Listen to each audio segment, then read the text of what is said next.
di antara alamat, tanda-tanda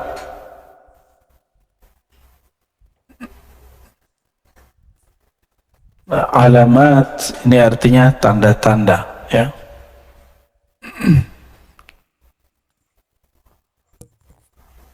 Jadi udah jadi bahasa Indonesia. Kalau dalam bahasa Indonesia alamat tempat, alamat ini nih. Nah, jadi ada dua makna dalam bahasa kita. Alamat dari kata alam. Alam artinya tanda, ya. Di antara tanda-tanda mautil qalb, matinya kalbu.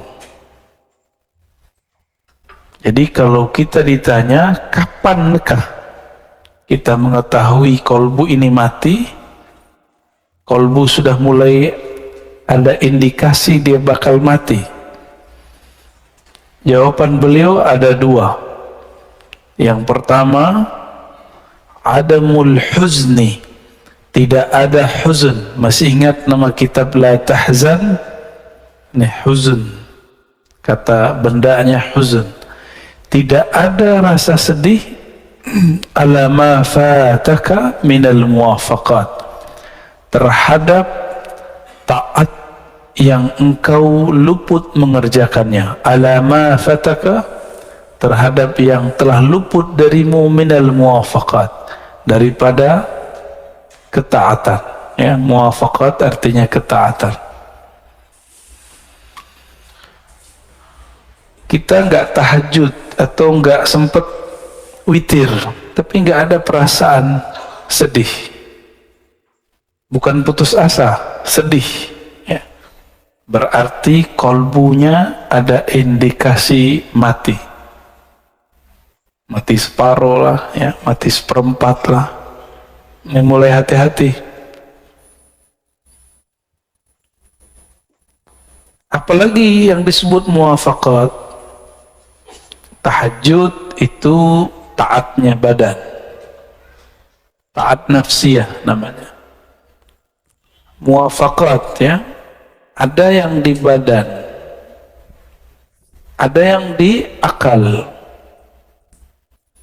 Kajian-kajian yang bermutu, kuliah-kuliah yang bermanfaat, itu amal juga, taat juga, tapi taat akliyah.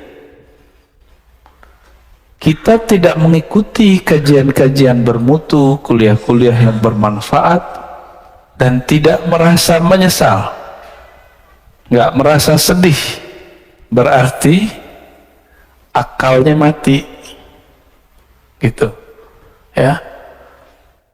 Malam tadi witir nggak? Witir itu kalau di thariqat saya wajib, bukan fardu, wajib. Jadi saya membedakan fardu dengan wajib. Fardu 5 waktu. Kenapa disebut wajib? Karena Nabi SAW idza tarakahu qadah. Nabi jika meninggalkannya, Nabi mengqadanya, dan mengqadanya lebih serius daripada salat-salat yang lain. Kalau saudara lain itu masih ada opsi-opsi dari beliau. Dan wajib ini juga bisa diartikan sesuatu yang didisiplinkan. Jadi Nabi menqadha amal-amal sunnah yang sudah dibiasakan. Zikir pagi petang, ketinggalan sama kita, diqadha enggak?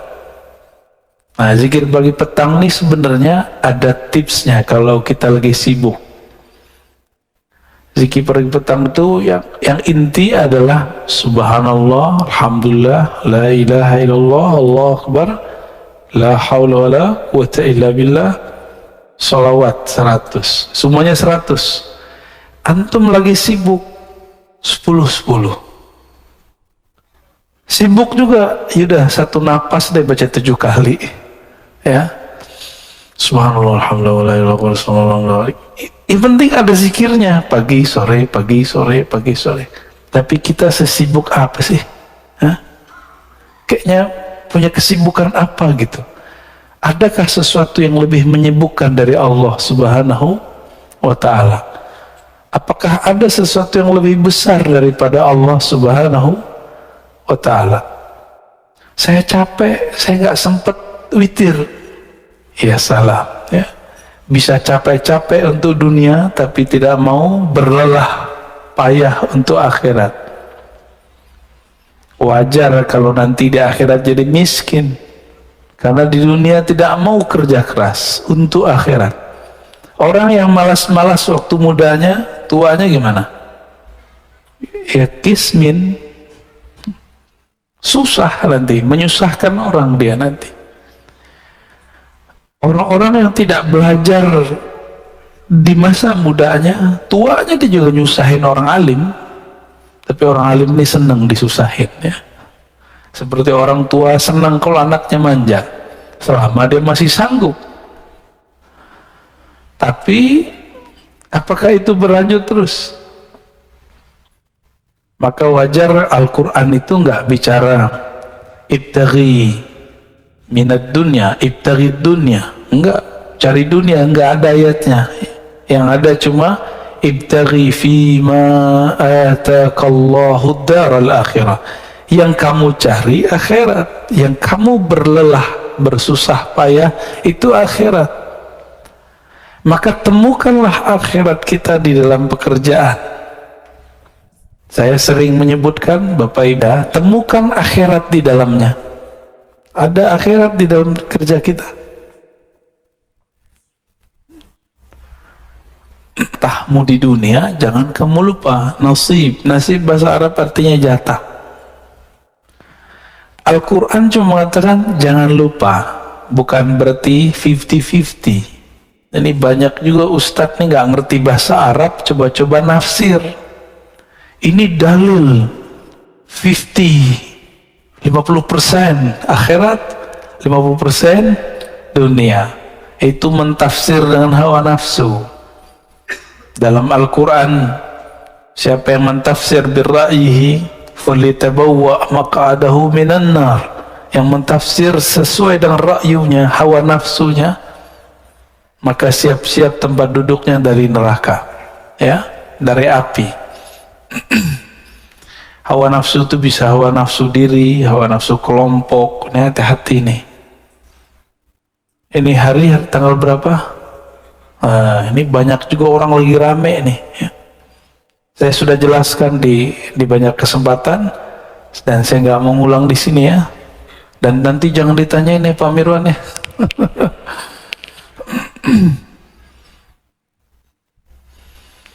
Dan yang kedua, tadi yang pertama, ini dia. Yang kedua, tarkun nadam.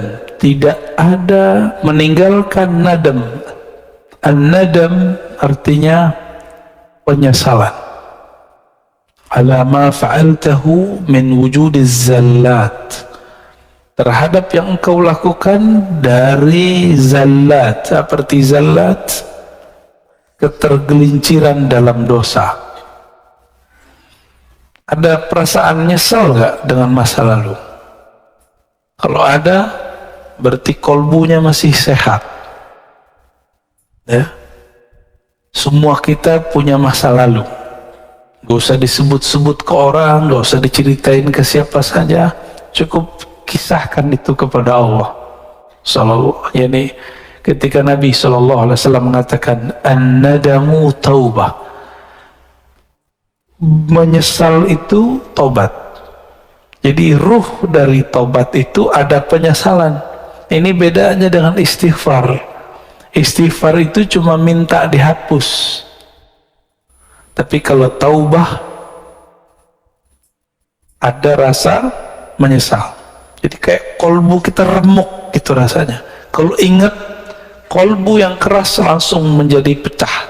Air mata pun bisa mengalir. Air bulu roma pun berdiri kalau ingat.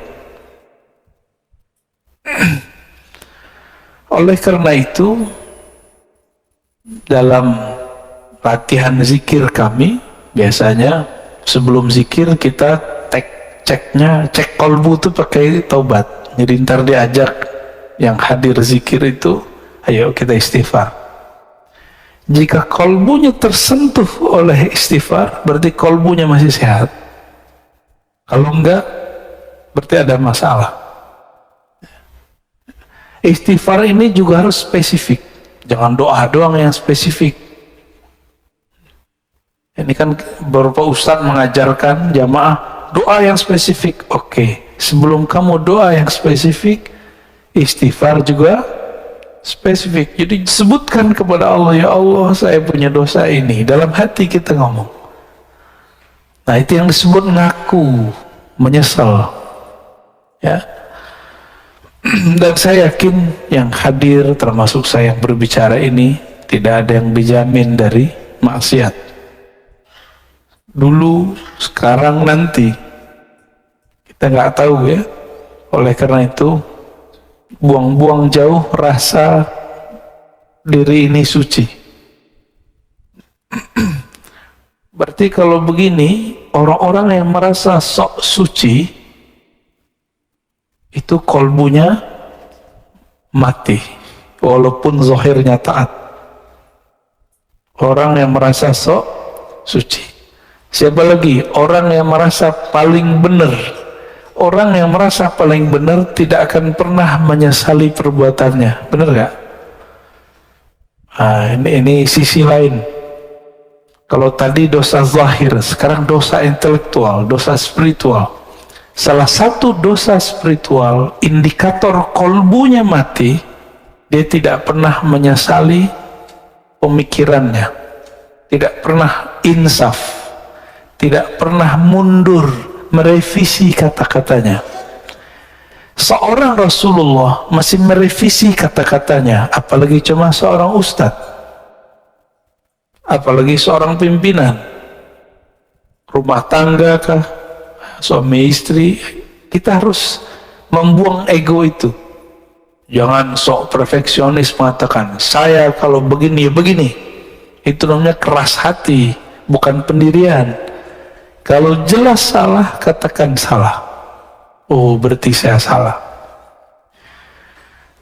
Kok kolbu susah untuk mundur? Barangkali kita kurang mencahayai kolbu dengan nama Allah Al-Latif. Maka saya menyarankan diri saya sendiri dan antum semua baca nama Allah Ya Latif. Imamuna Abdul Hasan Asy-Syadzili menganjurkan baca Ya Latif, ya, Ya Latif. Itu 129. Baru ada efeknya. Ya Latif, Ya Latif, Ya Latif. Wahai yang maha lembut, wahai yang maha halus. Mata dipejam, dipanggil Allah dengan hati. Dan rasakan kolbu kita akan lama-lama lembut, lembut, lembut, lembut. Ya. Nanti antum akan gampang minta maaf. Jadi orang yang susah minta maaf tuh ya latifnya kurang. Ya. Ini biasanya nih ibu-ibu ya selalu bener ya, kata bapak-bapak. Tapi saya ketemu kok perempuan yang gampang minta maaf. Tapi kalau kata kawan kita, kelar loh sama perempuan. Tapi itu bukan diskredit perempuan ya. Mungkin perempuan ini terlalu halus. Wallahu a'lam bishawab. Nah, tapi Allah yang lebih halus, yang maha halus pun menyebut dirinya afuwun, ghafurun, ghafarun. Ghafurun, ghafar. Allah menyebut dirinya afu, maha pemaaf. Kenapa kita gak pemaaf? Saya heran ada tokoh agama ngomong kalau kita disakiti, kita balas lebih jahat lagi. Kalau ada orang berbuat baik, kita balas lebih baik. Itu setan ngomong begitu. Separuh benar, separuh salah. Kalau ada orang menyakiti, tidak balas menyakiti, itu baru waliullah. Ya, kita dihujat nggak balas menghujat, ente wali. Waliullah kan la yakhafuna laumata laim. Dia tidak takut cacian orang yang mencaci, karena dia sibuk kolbunya dengan Allah. mau orang caci maki, mau orang puji, kolbunya sibuk dengan Allah Subhanahu wa ta'ala. Ketika ada orang memujinya, dia memulangkannya kepada Allah. Jika ada orang mengkritiknya, mencacinya, maka dia pulangkan ke dirinya. Oh, mungkin aku yang buruk ya Allah, mungkin ini teguran darimu. Maka seorang kekasih Allah, jikapun dia dicaci, dia dimaki, dia dikata-katain, dia tidak lihat antum yang ngata-ngatain. Yang dia lihat mungkin ini teguran dari Allah Subhanahu wa ta'ala, atau mungkin ini ujian, saya emosi atau tidak. Ya, gimana? Antum dicaci maki emosi, panas ya? Biasa aja lah ya. Rasulullah Sallallahu Alaihi Wasallam itu makhluk yang paling banyak dicaci. Benar. Oh, di Quran lengkap, majnun, asatirul awwalin, dolla, macam-macam. Nabi itu gila. Adakah cacian yang lebih tinggi dari gila? Gak ada, itu paling tinggi udah. Agak rendah dikit, asatir awwalin, suka mendongeng. Rasulullah ini suka membawa kisah-kisah masa lalu. Bahkan itu menjadi perintah di Quran. Waqsusil qasasa. Bagi mereka ini dianggap sebagai dongeng. Dongeng apa lagi nih, gitu ya. Terus kalimat berikut, la ya'zum az-zanbu 'indaka 'azmatan tasudduka an husnil dhanni billah. Nah, ini beliau lagi ngasih harapannya. La ya'zum az-zanb, tidaklah dosa itu jadi besar, 'azmatan, benar-benar besar, tasudduka an husnil dhanni billah,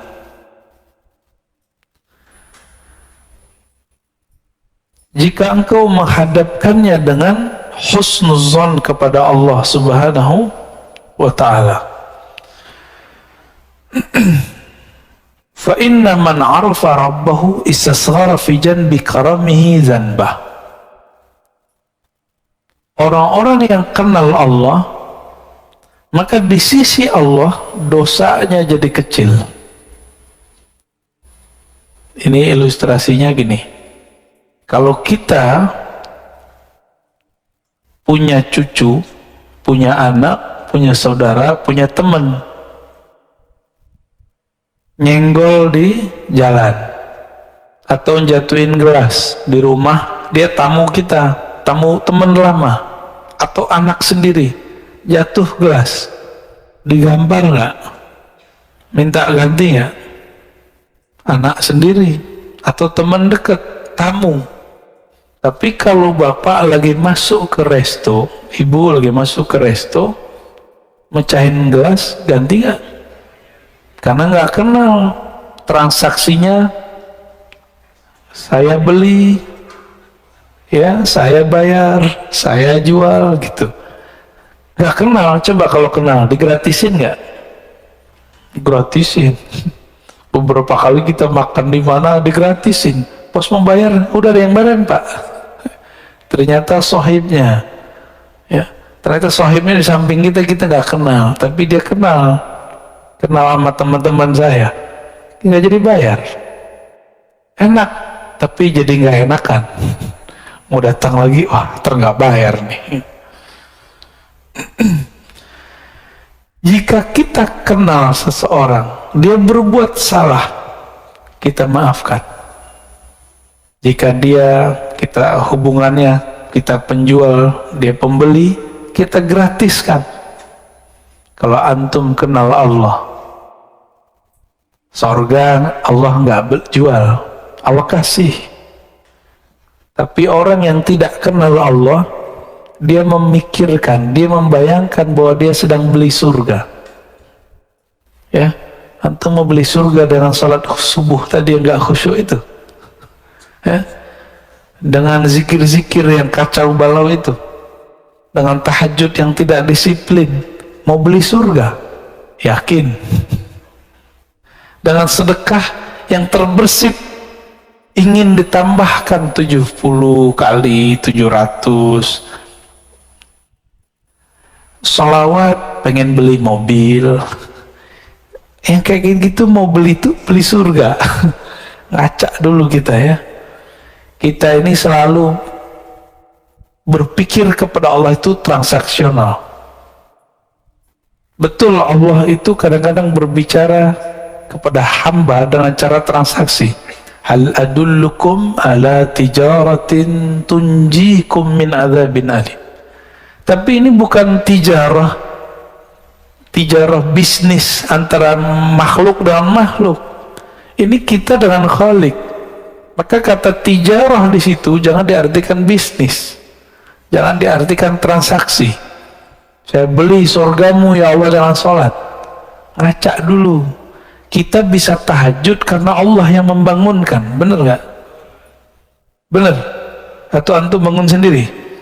Cobain aja alarm 10 kali. Kalau Allah bilang nggak bangun, nggak bangun. Bener? Beberapa kali kita begitu. Nabi SAW sendiri pun tidak memiliki dirinya. Ketika beliau katakan kepada Bilal, "Hai Bilal, tolong jaga." Bilal mengatakan, "Siap." Karena ini lagi di luar, lagi habis perang. Lupa mengatakan insya Allah. Tertidurlah Nabi dan para sahabat. Bilal tertidur ketika bersandar dengan tongkatnya. Nah, itu Rasulullah aja nggak bisa ngelawan. Nah, ini juga bukan menghibur antum yang tiap hari telah bangun ya, jangan salah paham. Enak amat. Ini kata kunci. Man arafa rabbahu, siapa yang kenal Allah maka istasghara, menjadi kecil di sisi karamih. Ada kata kuncinya, karam, kemuliaan, kemurahannya. Karena Allah ini pemurah, Allah ini kaya, maka kesalahan kita dianggap tidak salah. Tapi kenal dulu. Ada orang gak percaya kalau kita ingat Allah, Allah ingat kita. Kalau kita salawat ke Nabi, Nabi kenal kita. Ada yang gak percaya, Pak? Ya, aliran macam apa itu? Kolbunya sejahil apa itu? Nabi mengatakan, "Man shalla alayya sallallahu alaihi asyara marrat." Yang salawat kepadaku sekali, Allah bersalawat kepadanya 10 kali. Orang yang mengucapkan salam kepada Nabi, Nabi mengatakan, "Raddallahu alayya ruhi." Allah kembalikan rohku. Fa'arudda hatta arudda alaihi salam. Lalu aku membalas salamnya. Berarti Nabi kenal gak?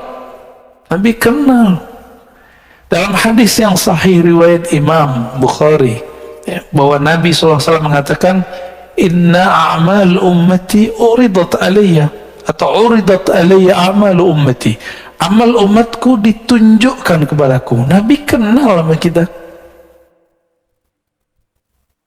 Ada seorang sahabat yang sirru Rasulullah, sirnya Nabi, ketemu dengan sahabat lain. Begitu juga Salman ketemu sahabat yang lain, dan mereka kenal padahal belum pernah ketemu.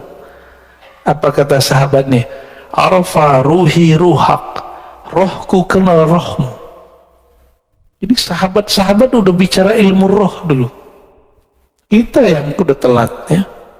Sampai sekarang orang masih bertanya, "Wah, nabinya nggak dikasih kok tentang ilmu roh." Itu salah tafsir. Yang tidak diberi itu ahli kitab. Coba perhatikan. Yas'alunaka 'anir ruh. Mereka bertanya kepadamu mengenai hakikat alif lam ar-ruh. Ya. Lalu ada lafaznya, "Wa ma utitum minal ilmi illa qalila." Tidaklah kamu diberi. Siapa kamu?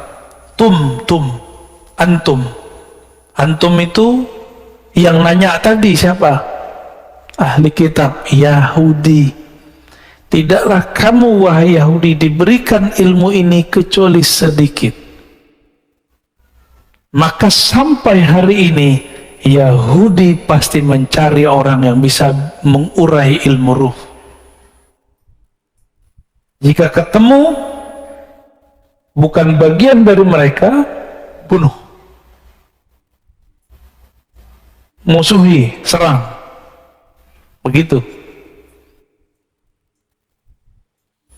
Diserangnya bagaimana? Oh, sekarang cara mereka menyerang pakai orang dalam. Ustadz lawan ustadz, kiai lawan kiai. Bukan wali lawan wali, Pak. Wali setan lawan wali Allah ya. Ya. Kalau wali Allah nggak mungkin perang dengan sesama wali Allah. Sayyidina Umar dilaporkan oleh orang bahwa ada sahabat Rasulullah Ahlul Badar mabuk-mabuk. Udah dijilid itu dipukul. Terus orang ini mengatakan, yang lapor, wahai Umar, ya Amirul Mukminin, laknat saja dia. Kata Umar, ente boleh hukum dia secara fisik, tapi tidak boleh melaknatnya. Fa innahu yuhibbullaha wa rasulah. Dia sangat cinta kepada Allah dan Rasulnya. Jadi Umar membedakan hukum zahir dengan hukum batin. Hukum zahirnya kalau dia salah dihukum, diiqab, kena sanksi. Tapi batinnya kita nggak boleh main. Batinnya urusan dia. Umar ngerti apa kata Umar. Hati dia cinta kepada Allah dan Rasulnya. Yang ngelaporin ini yang masalah nih, hatinya nggak hidup ini. Fa inna man arafa rabbahu, ya, siapa yang kenal Allah, istasghara, maka di sisi Allah menjadi kecillah zanbah, dosa-dosanya. Maka ada ungkapan dalam sebuah riwayat, man nazarallahu ilaih lam yu'azibhu abadan. Siapa yang Allah pandang dia sekali saja dengan rahmatnya, maka Allah tidak akan menyiksanya selama-lamanya. Maka orang-orang Ahlul Badar ini kan dipandang Allah sekali waktu Badar. Allah tidak akan pernah menyiksanya. Umar tahu itu, maka Umar tidak berani bermain hukum batin, hukum rohani. Dia cukup main hukum zahir, ya. Itu peminum loh, Pak. Pemaksiatnya zahir, nggak ada urusan sama politik, ya. Sayyidina Umar beda pilihan, beda sikap dengan Ali. Mereka jontok-jontokan. Tapi dalam bab kemaslahatan, Umar dan Ali sepakat. Suatu kali Umar Ibn Khattab radhiyallahu ta'ala anhu ingin keluar kota, memimpin pasukan langsung. Datang Ali pakai kuda. Apa kata Ali? Ya Amirul Mu'minin, jika engkau mati di tengah jalan, lalu siapa yang ngurus Madinah? Ini tanda Sayyidina Ali tidak nafsu jadi khalifah, tidak seperti yang diklaim banyak orang. Ini hadis sahih. Apa kata beliau? Jika kamu nanti perang dan engkau mati di tengah jalan, engkau mati di medan juang, lalu yang urus kami siapa? Kami masih butuh engkau, wahai Umar. Kira-kira begitu.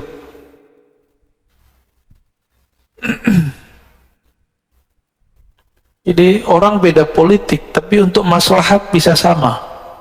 Antum sudah berapa tahun nih beda politik, kok sampai sekarang masih tengkar aja, ya? Katanya ngaji hikam, ya, ngaji hikam tapi hati masih keras. Lembutinlah hati sedikit, ya. Baik.